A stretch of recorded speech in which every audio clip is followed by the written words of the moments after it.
How's everyone doing today? First and foremost, I just want to say thank you on all the love and support you guys gave me in my last video. Super amazing. I appreciate it. I just wanted to make a quick build video. My build isn't anything special, but some people had some questions about some of the gear I was using, etc. So I figured I'd just make a build video really quick. So let's get right into it. This build specifically focuses on raw damage and crit damage as well. We're going to start with the skills first.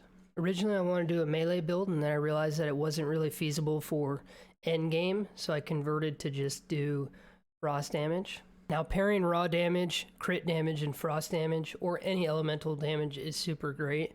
So for the first skill we have Ancestral Frost. We have 5 points in there. This just gets your frost damage overall to 20%. Then we have Icebreaker.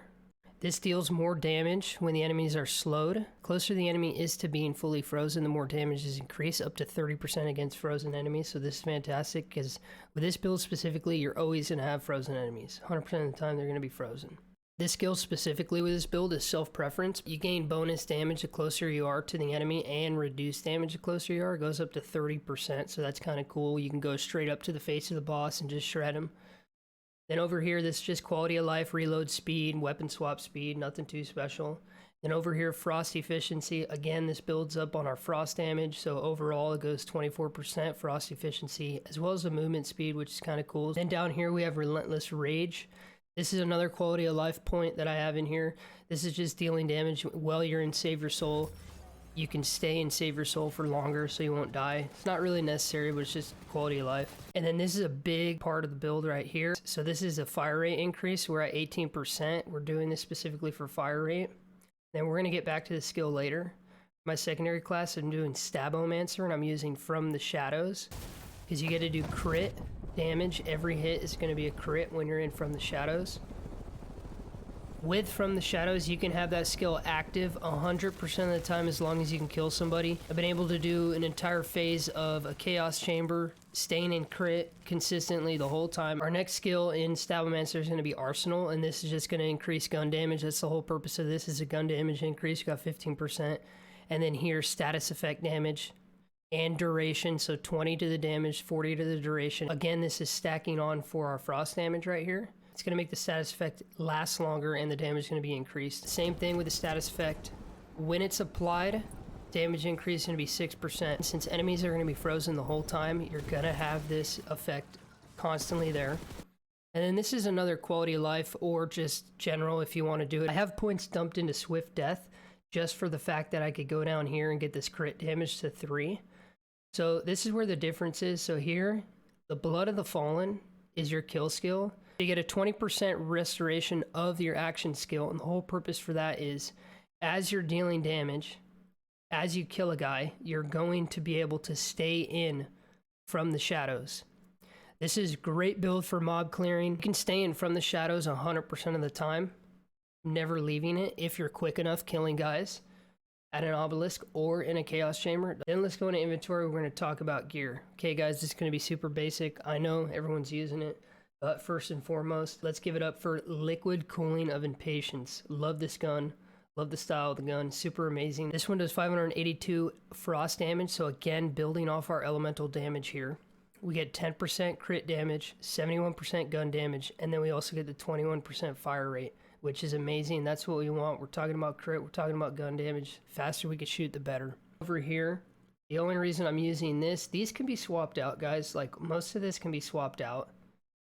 These 4, but right here I'm using this for the mag size, 10% mag size, and then when your equipped gun is low on ammo, the effect is increased by 50%, so that's going to give us a big bonus. We're using this one for the pistol crit hit damage, 12.5%. I'm playing around right now with the ward I'm using. The reason I'm using this, it increases gun damage by 40% for 10 seconds at the start of your action skill. And again guys, the whole purpose of this build, you're going to pop your action skill, you're going to pop your spell, and then that's when you start doing the crit damage consistently.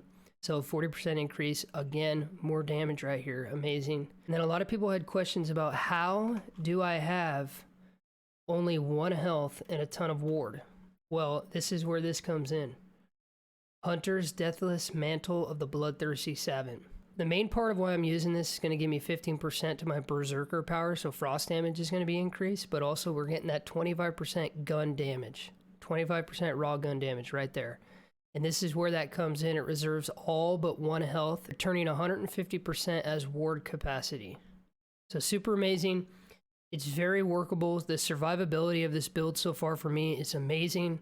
I have not had issues on Chaos Chambers. I'm currently on Chaos Chamber 17, so still working up to 20, but I've had no issues worrying about survivability.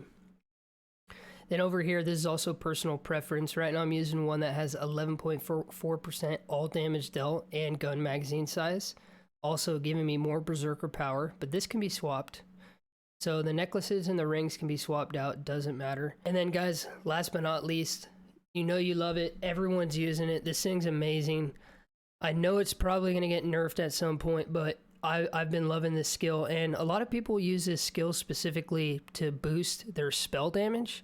I've never used it for this reason. The reason why I'm using it is because on action skill start, you get 20% more damage for 10 seconds. We're getting 20% here, we're getting 40% here. So straight away, we're getting 60% increase to damage for 10 seconds.